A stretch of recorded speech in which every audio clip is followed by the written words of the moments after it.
Hey guys, today we're going to touch basis on a topic that's commonly asked with me by a lot of my patients is why do I have such a hard time driving the car? Well, when we think about driving a vehicle, essentially we probably think it's easier than what it is. There's a lot of things that we have to be able to perform in order to drive that vehicle and operate it successfully. There's things like visual abilities that we have to be able to do. We have to be able to fixate on things. We have to be able to track things. We have to be able to perform saccadic eye movements where our eyes are jumping from one target to another. We have to be able to interpret information that's passing us by. So just that visual load there can be enough for some patients.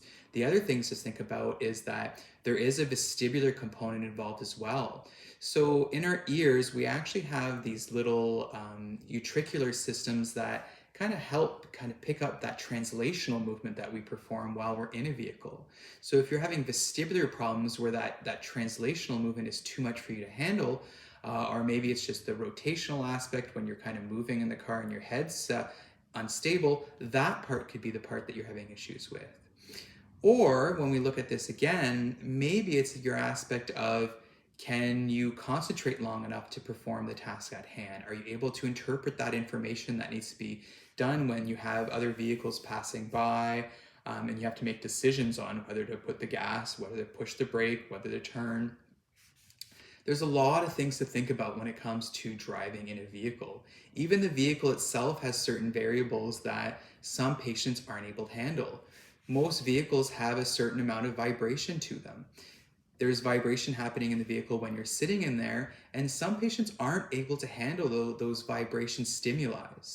So even though it might seem simple in terms of someone saying to you, oh, you can't drive in a vehicle, I have this solution for you, do this video, that might not be the case for every individual. There's a lot of different components that you have to think about when it comes to driving a vehicle, and which aspect of that driving is kind of inhibiting you from doing that task.